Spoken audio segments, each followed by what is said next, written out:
Bon, les gars, je pense qu'il faut aussi parler de manière claire, précise. La Coupe du Monde des clubs, c'est terminé. Le PSG a fini deuxième, vice-champion du monde, champion d'Europe, ok.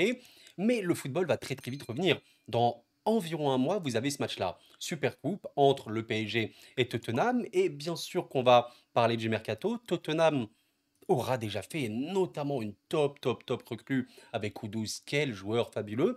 Il y a un petit peu cette idée qui émerge, ouais, attention, le mercato du PSG doit être de bonne facture. Bon, on a aussi entendu, voilà, parler récemment de Beraldo qui voudrait partir. Ok, ça a été démenti. On a ensuite entendu parler de Lucas Hernandez qui ne veut plus être remplaçant et donc voudrait partir. Que se passe-t-il concrètement? Parlons-en un petit peu et je vais préciser une chose très importante dans ce début de vidéo-là. Nous allons reparler du mercato PSG. Je dis bien reparler parce que, chose que je tiens à vous préciser, nous avons déjà évoqué le mercato idéal du PSG pour la saison qui arrive. Je vous invite vraiment à aller voir cette vidéo que j'ai pris énormément de plaisir à faire, qui dure 50 minutes, vous pouvez écouter tranquillement le podcast. Là, dans la vidéo que vous êtes en train de voir actuellement, je ne parle pas de mercato idéal pour le PSG, mais du mercato, on va dire, réaliste, au maximum possible, enfin vraiment la froideur du réalisme purement et simplement. On va pas partir sur de la fantaisie, on va pas partir sur des pistes, voilà, un petit peu loufoques. Vraiment, vous voulez avoir beaucoup de pistes, je vous ai proposé peut-être 10 ou 11 noms différents sur cette vidéo-là. Allez la voir. Allez la voir. Ici, vous aurez, en fonction du marché, en fonction des possibilités, avec la réalité mercato, mercatique réellement, la cohérence vis-à-vis des profils ciblés par rapport à la jeunesse, etc. Le mercato, on va dire, le plus réaliste possible. Les quatre recrues, parce que là, je vous ai proposé, vous voyez en rouge, quatre recrues différentes, peut-être une cinquième, mais là, on va rester sur quatre si on parle vraiment sur un truc réaliste. Les postes clés, les profils clés, qu'est-ce qu'il faudrait faire? Voilà, donc je précise vraiment ça en début de vidéo. Ce n'est pas un mercato dans l'idéal, le monde magique ou quoi. Allez voir la vidéo si jamais ça vous intéresse. Je fais vraiment ce disclaimer important. Elle est en description. Il n'y a aucun problème. Vous pouvez même, je pense, la trouver si vous cliquez en haut à droite de votre écran. Il n'y a aucun problème, les gars. Et avant de parler voilà, des profils qu'on ciblera, même si vous avez compris au niveau des postes ce que j'ai pu à peu près mettre, je tiens quand même à dire une chose. J'ai reçu évidemment ces messages-là ces derniers temps, notamment vers la fin de la Coupe du Monde des clubs, même en live notamment. Beaucoup ont évoqué bon, une inquiétude relativement modérée, hein, évidemment, concernant le mercato parisien. Je vais vous rassurer, n'oubliez pas qu'il y avait cette Coupe du Monde des clubs. Bon, bah, le PSG est allé jusqu'en finale.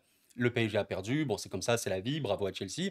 Mais maintenant, oui, on va commencer à s'intéresser pleinement et activement au mercato. D'ailleurs, il y avait un joueur dont on a beaucoup évoqué bah, ces derniers temps côté PSG. Je parle évidemment du cher Ilia Zabarni. Bon, alors Zabarni, ça fait maintenant quelques temps qu'on entend parler de lui. Pour vous dire, il y a cette information du média Independent qui est sorti il y a très peu de temps, alors que je m'exprime. Bournemouth est inflexible pour Zabarni, c'est 70 millions d'euros minimum. Donc, moi, je suis totalement d'accord pour le faire. D'ailleurs, voilà, je vais pas vous spoil, mais on va clairement parler de lui dans cette vidéo-là. Maintenant, ça, c'est la réalité du mercato. C'est pour ça que je tiens vraiment à vous inculquer ça, si possible, même si je sais que la plupart sont au courant. Mais il y a la réalité, déjà, du club en tant que tel, d'un point de vue sportif, il y avait la Coupe du Monde des clubs. Donc, quand tu es focus sur une compétition, bon, disons que tu vas pas forcément pleinement t'activer d'un point de vue mercato. Et surtout, que si on parlait de la piste PSG qui était la plus chaude avant la Coupe du Monde des clubs, c'était ce mec-là. Mais le club veut énormément d'argent, à savoir 70 millions. On verra à quel point les négociations pourront permettre au PSG de l'avoir. C'est vraiment la base à bien comprendre. Je fais une petite parenthèse parce que je sais qu'il y a des psychorigides qui vont sûrement le marquer en commentaire. Oui, j'ai le nez rouge, ça n'a aucun rapport avec la vidéo. Je me suis juste fait piquer par un insecte. Voilà, il n'y a aucun problème, les gars. Je sais que ça vous titille, mais tout va très bien, ok? Il n'y a aucun problème. Donc je tenais vraiment à faire cette introduction pour essayer de relaxer un petit peu les esprits. Je pense que c'est aussi une petite accumulation de choses. Tu vois un petit peu que l'effectif du PSG est ric-rac, nous allons en parler. Tu as perdu en plus la finale de la Coupe du Monde des clubs en ayant fait une performance qui n'était vraiment pas bonne, notamment en première période. Tu vois les autres clubs eh ben, se renforcer. On a vu des clubs, maintenant le Real a recruté Carreras il n'y a pas beaucoup de temps. Liverpool fait un mercato qui fait un tout petit peu peur. Donc voilà, tu peux un petit peu paniquer, surtout que voilà, tu vois cette info, ouais, Beraldo il veut partir ou non, bon au final il veut peut-être pas partir, ok, Lucas veut partir, donc tu as une accumulation de choses qui te fait te dire, mais moi j'ai peur en fait, je suis parisien, j'ai peur. Je vous donne mon avis en tant que voilà, supporter parisien, je ne suis absolument pas inquiet, déjà de un, parce que le mercato se termine, allez, fin août, début septembre, je sais pas, entre le 31 août et je te dirais le 1er de septembre environ. Donc il y a le temps et surtout, c'est pas comme si aujourd'hui le statut PSG n'était pas, un statut qui était bon. Enfin, le PSG est un club qui est attirant. Évidemment, avant, il y avait beaucoup cet argument purement et simplement, financier à l'époque, hein, on va dire il y a 10 ans. Aujourd'hui, bon, tous les clubs payent les joueurs très, très, très, très cher avec des salaires maintenant hors normes. Même, vous savez, des clubs comme le Bayern, qui a été très longtemps un club voilà, qui n'était pas non plus dans des salaires hors normes. Bon, regardez le salaire qu'a donné notamment le Bayern à Harry Kane, etc. Enfin, voilà. Aujourd'hui, le PSG a cette étiquette de champion d'Europe, même vice-champion du monde si vous voulez. Évidemment que le PSG est un club qui va attirer. Donc, nous verrons ce qui se passera dans les semaines qui arrivent. Mais oui, les gars, il y aura des recrues. Je pense, voilà, si vous me donnez mon avis, vous me demandez mon avis maintenant, PSG Tottenham, oui, les gars, je vois bien sûr des recrues, pas forcément qu'une, deux, trois, je sais pas, dans un monde idéal, c'est 13 août, alors attention, avant ce match-là, oui. Bon, je voulais vraiment mettre ça au clair. Maintenant, on va quand même parler évidemment de ce mercato-là, des recrues à faire, les quatre recrues à faire, mais avant de parler de ce mercato purement et simplement réaliste, je vais quand même évoquer le banc qu'on a. Alors ça, c'est un truc qu'il faut vraiment essayer de bien restructurer. Aujourd'hui, on a bien compris, vous voyez en bleu, je vous ai mis le 11 titulaire du PSG. Bon, on est à peu près d'accord. Nono, Hakimi, Pacho, Marquis, Viti, Fabian, Joao, Kvara, Désiré et Ousmane. Ça, je pense qu'on est à peu près d'accord pour dire que c'est le 11 titulaire avec Gigio. Il n'y a pas de problème là-dessus. D'ailleurs, Barcola, je vais le changer de couleur. Je vais pas le mettre en vert. Je vais le mettre en, alors on va dire une couleur qui détonne un peu, voire bleu, en bleu ciel. Ok. Barcola en bleu ciel, pourquoi? Parce que on dit souvent que oui, l'équipe c'est un 11 titulaire, mais Barcola est tellement fort factuellement. Ce joueur-là est très, très, très, très fort, même parfois sous-coté, même si je comprends pas trop pourquoi. Ce joueur-là, c'est comme si il était titulaire sans vraiment l'être. Vous avez compris un peu l'idée. Il était titulaire avant Désiré Doué, l'émergence. Maintenant, il est sur le banc, mais il est un joker de luxe plus, plus, plus, plus. Enfin, c'est largement au-dessus d'un joker. Et pour vous dire, il aura des matchs de Ligue des Champions où il sera titulaire.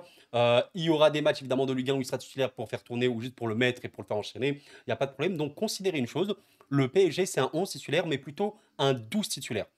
11 plus 1 avec Barcola. Maintenant, le banc. Et c'est ça qu'il faut vraiment essayer de bien comprendre, c'est le reste. On a en vert, donc Warren Zaïre-Emery, Mayoulou, bon j'ai mis Safonov ici, mais vous avez compris un peu l'idée, en vrai, on peut l'enlever, vous avez compris l'idée. Mayoulou, Warren Zaïre-Emery, Beraldo et Ramos. Et c'est là en fait où on rentre dans un truc qui est un petit peu compliqué, et j'en parlais avec un pote, ben, juste après le match face à Chelsea le lendemain, on est arrivé à une conclusion, c'est pas tant que le banc du PSG manque de qualité. Parce que la qualité, elle est là, mais manque de quantité et de variété. Comment vous dire? Quand vous avez sur le banc Warren Zaïre-Emery, Sani Mayulu notamment, Gonzalo Ramos et Beraldo, on va dire, allez, les remplaçants, j'allais dire de Fabian, de Joao et tout, machin, mais c'est vraiment pas les mêmes rôles et tout. C'est qualitatif, je veux dire, ça c'est des jeunes. Les gars, ils pourraient jouer dans beaucoup, beaucoup, beaucoup de clubs, ils pourraient rentrer dans les rotations de très, très gros clubs, il n'y a pas de problème là-dessus. Mais quand on parle de manque de quantité et de variété, c'est qu'en fait, les profils sont un peu compliqués. Regardez, vous prenez par exemple Beraldo. Beraldo, on va dire, c'est le remplaçant de Pacho. Mais il faut comprendre une chose, Beraldo et Pacho n'ont absolument rien à voir. Mais rien à voir. Beraldo, il est à l'aise dans sa capacité à relancer les ballons, à trouver des passes exceptionnelles, voilà, etc. Mais c'est pas un mec qui, dans la profondeur, dans la phase de duel pur et dur, va être un mur, un stopper pur et dur comme Pacho. Donc c'est ce qu'on parle, qu'on évoque, manque de profondeur de banc. Moi, je sous-entends le manque de quantité et de variété. Et en fait, c'est ça qu'il va vraiment falloir essayer au mieux de combler lors de ce mercato-là, des joueurs qui sont dans la polyvalence et évidemment adaptés au profil. Vous comprenez un petit peu cette idée-là. Donc, ouais, aujourd'hui, je pense que, tu vois, ce 11 titulaire-là, ok, tu peux toujours faire rentrer Barcola ou Doué ou Kvara en fonction. Ça, c'est un joker de luxe, luxe, luxe, plus, plus, plus. Mais le reste, bah, Ramos, tu prends par exemple Ramos, c'est un peu terrible. C'est un petit peu terrible. Ramos, c'est un joueur que j'aime beaucoup. Mais quand je dis c'est un peu terrible, c'est quoi? Mais je parle notamment de sa finition. Et évidemment, son profil, c'est pas Ousmane. Ousmane Dembélé dans ce rôle de faux neuf polyvalent, évidemment qu'il est il est à des années-lumière aujourd'hui du rôle que peut avoir Gonzalo Ramos sur un terrain. Il a ses qualités à lui, il a une présence, il peut jouer en pivot et tout, mais c'est pas Ousmane, on le sait très très bien. Et vous savez, avec Gonzalo Ramos, je peux être peut-être un petit peu sévère parce que dans les faits, je vous jure, ce mec-là, c'est un joueur avant-centre, 24 ans, il serait titulaire dans énormément de clubs, il serait dans la rotation de très gros clubs, il y a pas de problème. Mais le profil n'est pas du tout le même qu'Ousmane Dembélé, c'est pour ça évidemment qu'il joue beaucoup moins, que lui, même vis-à-vis de du jeu de Luis Enrique, c'est pas le plus compatible. Et en fait, ce qui est un peu dommage avec lui, c'est que Gonzalo Ramos, c'est un gars qui a des qualités, mais au niveau de sa qualité première, c'est-à-dire la frappe, il y a pas de problème. Le mec, au niveau des XG, il est limite parmi les premiers en Europe, il a 99 centiles. Plus vous êtes haut en centiles, plus vous êtes dans le top. 99 égale top 1%. Au niveau des buts, il marque pas mal de buts. Les tirs sur les tirs cadrés, etc. Enfin, tout est très bon sur lui.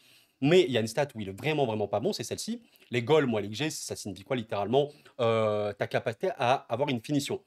Plus tu es en rouge, plus tu n'as pas de finition. Bah, il est littéralement à 1 centile.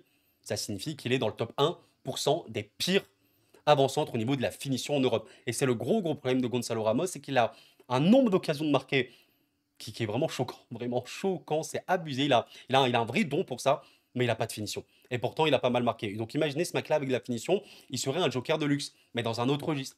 Malheureusement, il me manque vraiment trop de finition. C'est comme là, lors du match contre Chelsea, évidemment, match particulier, mais il est rentré. Je crois qu'à un moment, il a une méga situation générée par peut-être Barcola, peut-être un truc comme ça. Il peut mettre le pied machin, mais il rate. Pas de finition. C'est vraiment très très dommage par rapport à ça, mais voilà. Les profils. Comprendre les profils. Aujourd'hui, Warren, il peut avoir un profil de percussion, ok, mais c'est pas totalement similaire à Fabian, évidemment, balle au pied, techniquement parlant. Beraldo, c'est pas du tout Pacho. Mayulu, ça reste très jeune et c'est vraiment à développer. Et Gonzalo Ramos, c'est pas le même profil du tout qu'Ousmane. Donc on parlait du coup de recrue. Polyvalence, inculqué, enfin, je veux dire, bien compatible avec le jeu de Luis Enrique et globalement des jeunes. Même si je sais, et je suis d'accord avec les gens qui vont dire ça, Coro, il faudrait quand même des joueurs d'expérience. Je ne suis pas contre. Mais on fait un mercato réaliste. Encore une fois, le réaliste, c'est se baser également dans la tête de Luis Enrique, sa communication avec Luis Campos et qu'est-ce qu'il attend factuellement. Il attend des jeunes, des jeunes, des jeunes et des jeunes à développer. Et on n'a pas forcément besoin d'expérience pour être performant. Je pense à un mec comme Pacho, je pense à un mec comme Joao Neves, ils sont très jeunes. Joao Neves est très très jeune. Ce sont des tauliers absolus. Ce sont des tauliers absolus. Pour vous dire, je vous parlais la dernière fois du match contre Chelsea. Ce qui va rester de ce match-là, c'est que le PSG a perdu 3-0, blablabla. Tu vois, un petit peu sur le terrain, tu as eu beaucoup, beaucoup de mal. Et pour Joao Neves, ce qui va rester, c'est son carton rouge. Bon, avant son rouge, les gars, il fait un match de fou. C'est celui qui a subi le plus de fautes du match.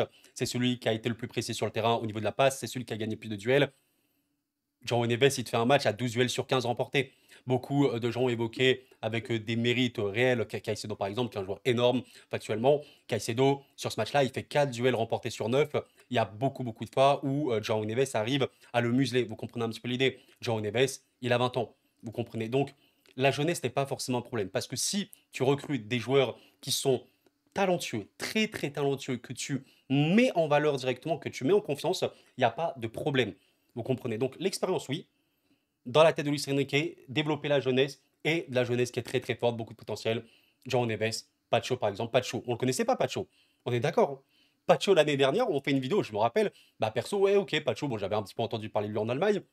Rien, voilà, rien de plus, rien de moins. Il arrive au PSG, le taulier absolu. Pacho, défenseur XXL, top top monde. Vous comprenez l'idée? Donc, jeunesse ne signifie pas forcément ah ouais, attention, machin. Même si l'expérience, je peux comprendre que c'est bien. Bon, du coup, commençons évidemment à parler des recrues, parce qu'on a parlé un petit peu du speech initial, plus de la qualité de banc, la nuance vraiment entre la qualité et la quantité. Maintenant, il faut vraiment parler des recrues. Donc, les recrues réalistes que j'ai à vous donner, évidemment, la première qui va tomber sous le sens de beaucoup, c'est évidemment, comme on l'a évoqué, Zabarni. Zabarni, c'est un truc qui tombe sous le sens et ce n'est absolument pas étonnant que le PSG le veuille. D'ailleurs, je rappelle une chose, c'est qu'à l'époque, on se souvient, l'année dernière, Luis Campos voulait énormément avec Luis Enrique Dean Huijsen qui allait au Real Madrid. Bon, l'autre défenseur de ce club-là, du coup, Zabarni est également voulu et il est énormissime. Voilà, là, vous avez un graphique de DataFoot. Je vais passer assez vite sur Zabarni parce que j'en ai déjà fait une vidéo. Vous marquez Corofoot, au pire, je mettrai en description si je n'oublie pas. Zabarni, Corofoot, vous aurez l'analyse complète, détaillée avec des images sur ce mec-là. Il est crucial, il faut absolument le faire. 70 millions, c'est cher, franchement, c'est cher. Mais putain, il est tellement. En fait, c'est défenseur central, mobile, moderne, profil vraiment différent d'un mec comme Pacho qui va être responsabilisé de manière différente, mais tellement actif. Enfin, il sait disputer les duels, il en remporte énormément. Il a peut-être une faiblesse dans les duels aériens, mais Pacho s'est beaucoup amélioré sur ça, il faut savoir. Parce que Pacho, quand tu le recrutes, il n'était pas si dingue dans les duels aériens, même si cette stat, elle est un petit peu compliquée à comprendre, parce que voilà, il faut aussi comptabiliser et comprendre ce que veut dire un duel aérien, il peut largement s'améliorer. Mais après, il est très très propre, très peu de fautes, très très peu de cartons. À la passe, il est super méga important. La qualité balle au pied. Gino Hussein, moi, c'est vraiment la chose que j'ai préférée avec lui. C'est sa capacité à être important dans la construction de son équipe, à prendre le ballon, à casser des lignes par la course et tout. Bon, il sait parfaitement le faire. Il est élite hein, sur ce registre-là. Juste, il marque pas. Voilà, il ne marque pas des buts, c'est vrai. Il pourrait, pourquoi pas marquer un peu plus. Et il s'est éliminé. Non, franchement, ce mec-là, il est à faire, bien sûr. Bien sûr, la plus-value que ce serait. On parlait de juste avant, de polyvalence, d'intégration, de jeunesse. Le mec a tout. Il a tout, les gars. Il n'y a pas de débat. Ça peut, enfin, j'allais dire, ça peut pas être un flop. J'ai beaucoup de mal à imaginer ce mec-là en tant que flop.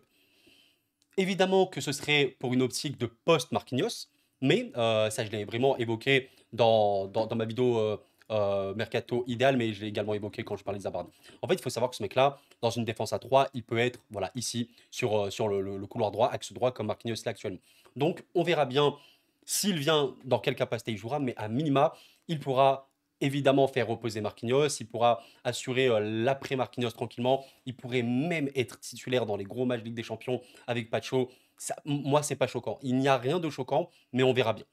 Zabarni est à faire absolument, c'est vraiment une priorité totale. Donc voilà, je voulais évidemment l'évoquer de manière logique. Allez voir ma vidéo le concernant si jamais si vous voulez comprendre vraiment le profil complet de joueur et son importance au PSG. Bon, avant de vous parler évidemment du fameux latéral droit, on va un petit peu réévoquer ça après, j'ai envie de vous parler du milieu de terrain, plus ou moins polyvalent qui pourra arriver, mais au moins pour assurer une solution supplémentaire dans cette optique de jeunesse, de polyvalence et ouais, de potentiel assez dingue. Encore une fois, c'est une vidéo mercato réaliste, pas idéale, où j'ai évoqué beaucoup, beaucoup d'autres pistes que je vous invite à aller voir. Mais là, en vrai, pour moi, par rapport à ce qu'il y a sur le marché, en vrai, il y a un joueur qui tombe sous le sang, c'est vraiment ce mec-là. C'est Ayoub Bouadi que vous avez probablement suivi si vous avez suivi le LOSC la saison dernière. Et on parle de précocité chez certains joueurs, mais lui, les gars, ça fait peur. C'est un des joueurs les plus précoces, je pense, qui existe actuellement dans le monde du football. Vous ne rêvez pas. 2 octobre 2007. Ce n'est pas une blague, les gars.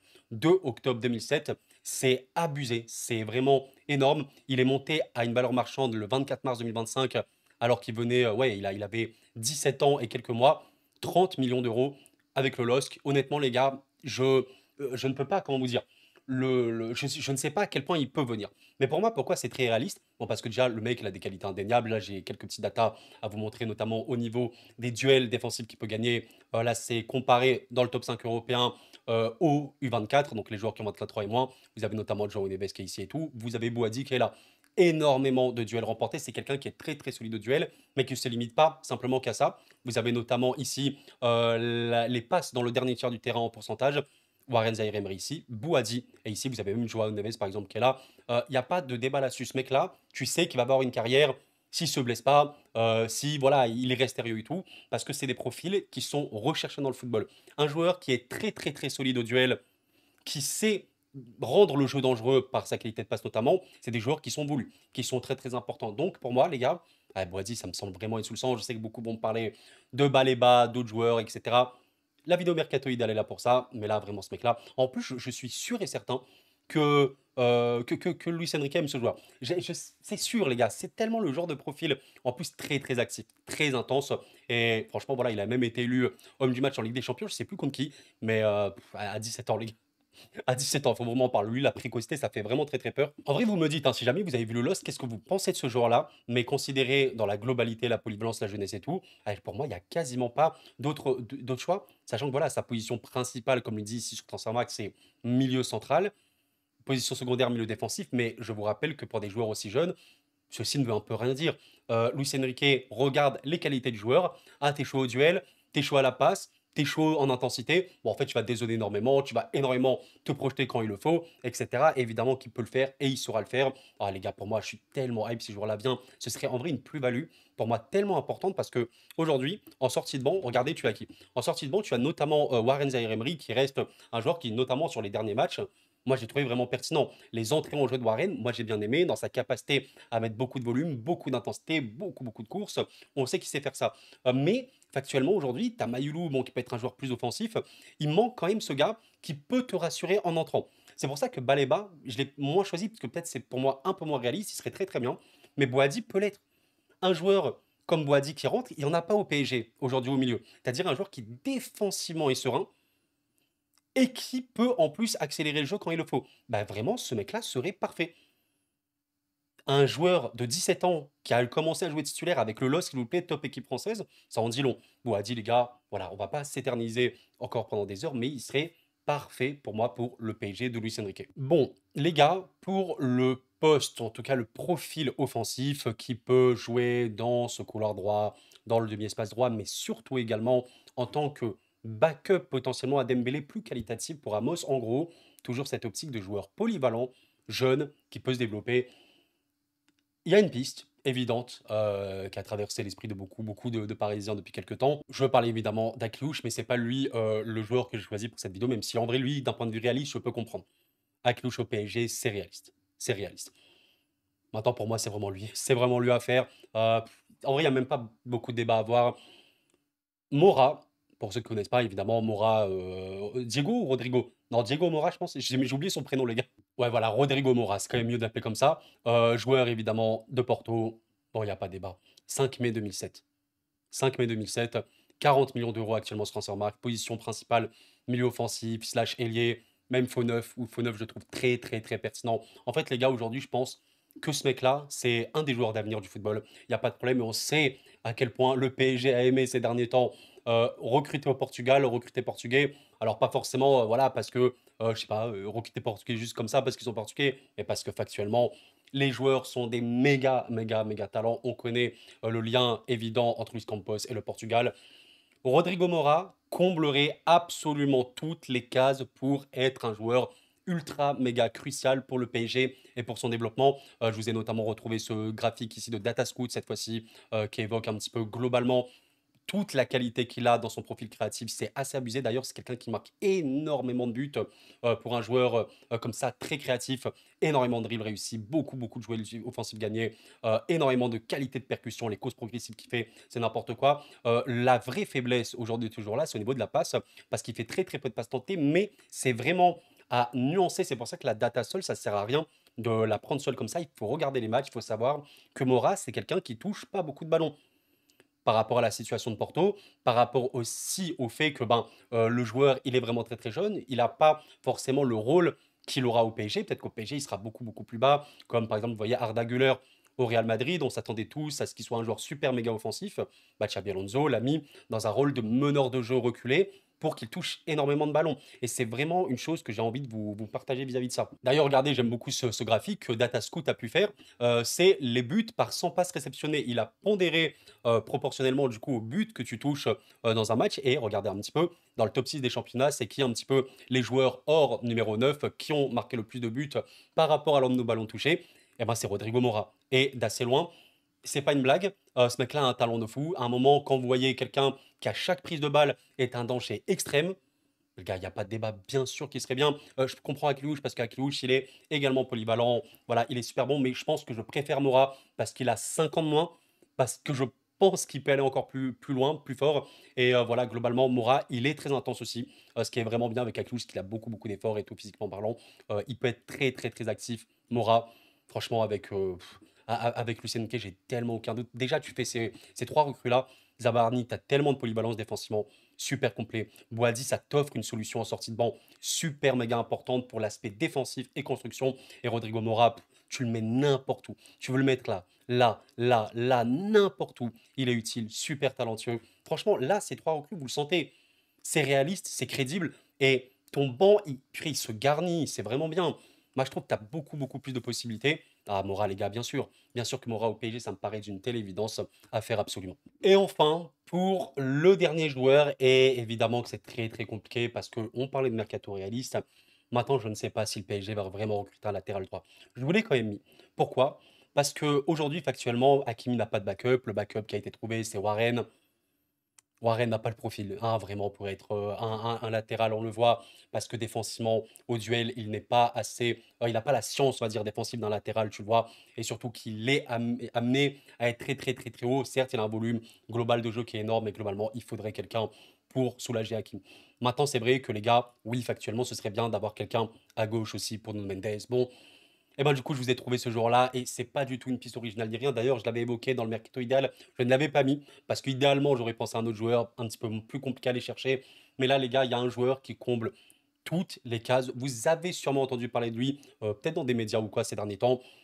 Le joueur et franchement les gars, nous on fait, vous savez, notamment les youtubeurs, on fait des vidéos mercato idéal, mercato réaliste, et cetera.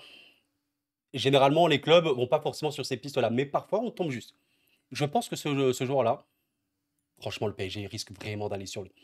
Évidemment que je ne parle pas de Rodrigo Mora, on a évoqué ça tout à l'heure. Je parle évidemment de Guivero Reed, joueur du Feyenoord extrêmement. En fait, pour moi, c'est le joueur parfait pour le PSG. Et lui, je ne l'avais pas évoqué dans ma vidéo Mercato Idaluka parce que je suis allé sur un autre profil. Mais pourquoi lui serait parfait? Bon, déjà, encore une fois, très jeune, il n'y a pas de problème. 2006, lui. Non, mais c'est n'importe quoi. Vraiment, vraiment, Mercato potentiellement super jeune.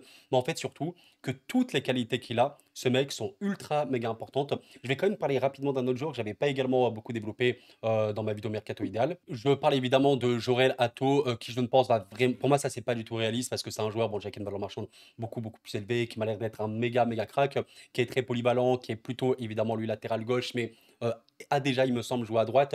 Mais pour moi, c'est pas réaliste. Vous voyez, lui, je vais pas en parler parce que c'est pas assez réaliste. Reed, ça coche toutes les cases. Il est jeune, il a une valeur marchande qui est OK.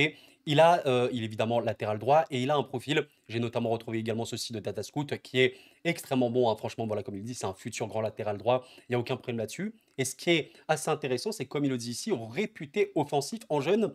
En fait, ce qui est fou, c'est qu'en jeune, il a également joué latéral gauche. Donc, je pense que si jamais ce mec-là vient au PSG, il aurait une certaine possibilité de jouer à gauche de temps en temps.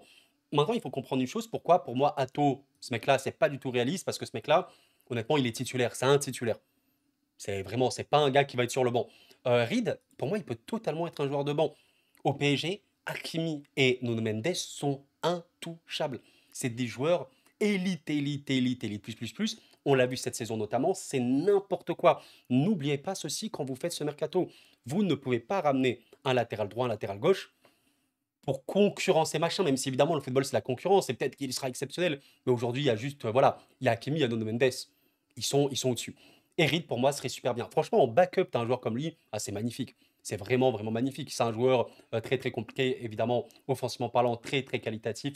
Énormément de duels défensifs gagnés. La grosse, grosse faiblesse du joueur, c'est ses duels aériens. Mais globalement, il est pour un joueur de banc, un joueur qui va vraiment aussi combler et faire souffler Hakimi, bah, c'est super bien. C'est super, super bien. En plus, on sait voilà, vraiment que, de manière assez folle ou pas, les Pays-Bas aiment beaucoup former les latéraux. J'ai l'impression qu'ils aiment vraiment ça. Et franchement, les gars, Hakimi, il a joué un nombre de matchs incalculable. Avoir un joueur qui peut le remplacer un petit peu plus, enfin, ce serait tellement, tellement bien. Et tu vois, je te dis n'importe, mais si Hakimi peut jouer même 5 matchs en moins, idéalement par exemple 10 matchs en moins, et que tu as un mec comme Reed, bah, ça t'assure vraiment un truc bien. Quand tu sais que c'est quelqu'un qui est solide au duel et qui a toute cette qualité, notamment offensif, pour moi, Reed serait une pioche parfaite, surtout que tu sais que bah, potentiellement, il peut jouer à gauche, vu qu'il a déjà été ici, ici, ici, parmi les jeunes. Ah, franchement, c'est super bien. Bah écoutez, mes chers amis, c'était quand même une grosse vidéo, j'espère vraiment que vous l'avez apprécié. Un petit peu revenir sur ce mercato, mais beaucoup plus en mode réaliste. Est-ce que vous l'avez apprécié? Je peux comprendre que certains, bon, sont peut-être pas les plus emballés parce que c'est pas des noms pour, voilà, la plupart connus, qui ont fait leurs preuves, etc. Mine de rien, Mora, Boadi, il a 17 ans. Mora, il vient de faire 18. Reed, il a 19 ans. C'est super méga jeune. Zabarni, il a quoi, 22, 23? Mais les gars, on l'a vu avec le passé. John Neves, il arrive à 19 ans. Pacho, il est arrivé, je pense, à 22 ans, un truc comme ça. C'est pas grave, d'accord? C'est pas grave. C'est des profils qui sont crédibles, qui ont un sens et qui sont dans la polyvalence. Boadi, franchement, il joue n'importe quel poste au milieu de terrain, largement. Et en sortie de banc, il t'apporte une sécurité défensive. Nora, pareil, ultra polyvalent, ultra détonateur, super bien même pour faire souffler des mecs comme Dembélé, etc. Masterclass absolue si tu fais. Zabarni, j'ai pas besoin de développer. Défensivement parlant, ce serait le joueur le plus complet du PSG parce qu'il serait en fait un mix entre Marquinhos et Pacho. Je dis bien un mix, pas totalement ça, mais un joueur super méga polyvalent, très très très actif, crucial. Et Reed, voilà, pour faire souffler Hakimi.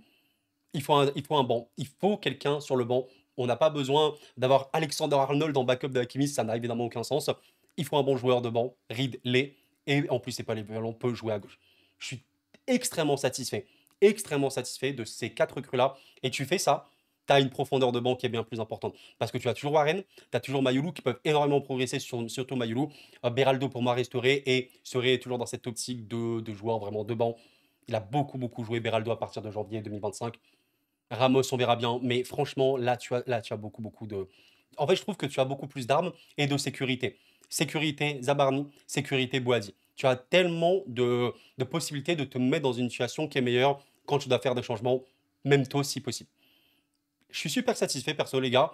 Qu'est-ce que vous en pensez? Je n'ai pas forcément évoqué tous les départs ou quoi, parce qu'on sait vraiment, vraiment pas ce qui peut se passer vis-à-vis de tout ça. Je voulais revenir un petit peu sur ces recrues. Faites-moi évidemment vos retours. Vous êtes d'accord, vous n'êtes pas d'accord, vous avez d'autres noms. Vous voulez regarder ma vidéo Mercato Idéal, elle est disponible en description. Et voilà, les gars, merci à vous d'avoir suivi cette vidéo. Prenez soin de votre podcast et N'hésitez pas à laisser un petit like avant de partir. Et la paix sur vous. Merci à vous, les amis.